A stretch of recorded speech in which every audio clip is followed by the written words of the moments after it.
Olá, quinto ano, tudo bem com vocês? Hoje iremos estudar o livro de português, da página 56 a 65. Vamos lá? Na nossa aula de hoje, vamos começar a falar sobre a onomatopeia. Mas o que é onomatopeia? As onomatopeias são palavras que representam diversos sons, como os de alguém comendo, batendo a porta, chorando.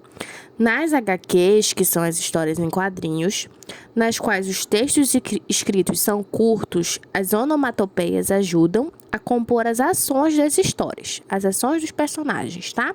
Então, aqui acima temos um exemplo, olha aqui. Temos a moça jantando, né?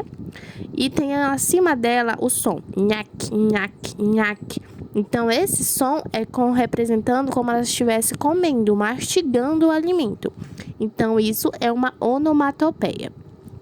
Então, isso vão ser esses sons que aparecem sempre em histórias em quadrinhos. Quando alguém se bate, quando alguém cai, que tem poft, tibum, o barulho de um trovão, brum, tá?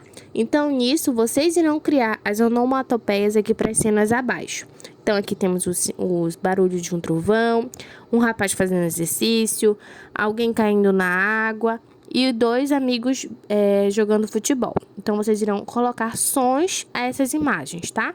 De acordo com as ações dos personagens. Ainda falando sobre as histórias em quadrinhos, agora vamos ver os recursos visuais, tá?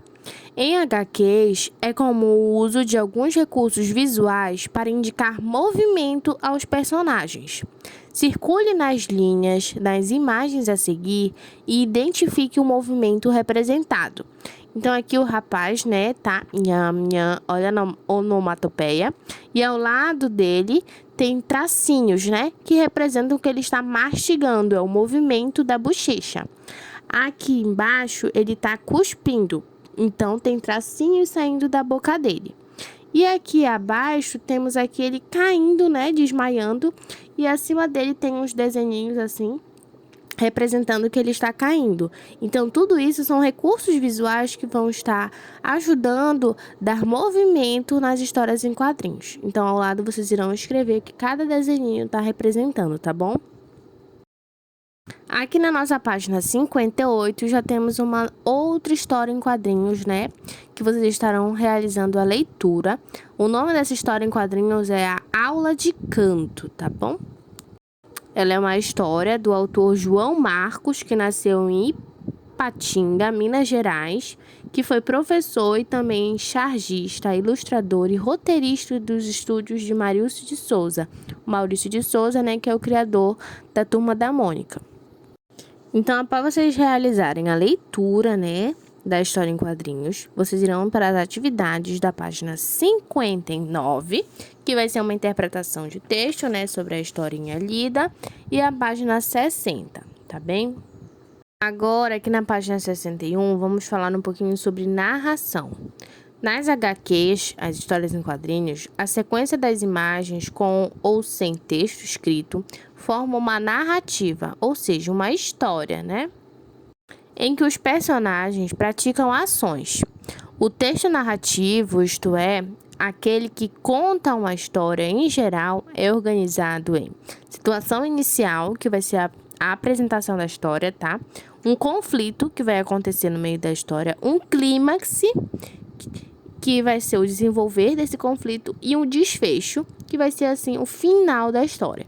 Então, a narrativa ela é composta por essas situações, tá? A situação inicial é a parte inicial do texto, em que são apresentados os personagens. Às vezes, é possível saber também quando e onde a história está acontecendo, tá? Se é de dia, se é de noite, o local, a cidade. Em seguida, surge um conflito que vai gerar ações e reações dos personagens. Entre os principais fatos da história, o clímax é o momento de maior tensão que vai aparecendo na história. E, por fim, vai vir um desfecho, que é a parte final do texto, em que ocorre uma solução, né, ou a resolução desse conflito que aconteceu durante todo o desenvolver da história. Então, uma narrativa ela vai ser composta por todas essas situações, por todos esses períodos, tá?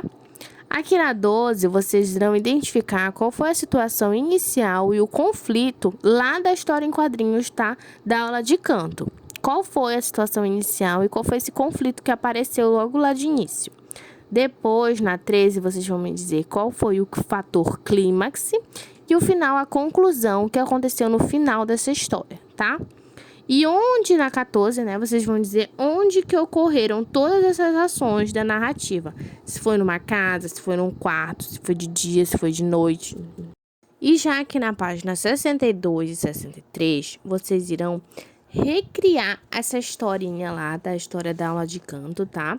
Só que em uma forma de texto narrativo, tá? Sem ser história em quadrinhos. Agora você vai reunir todas as informações da história dos dois irmãos e vai recontá-lo em forma de texto narrativo, tá bem? Então vocês irão escrever. Então aqui tem todo um passo a passo, preparação, para vocês estarem realizando esse texto narrativo, tá bem? Bom, quinto ano, essa foi a nossa aula de hoje. Fiquem bem e até logo!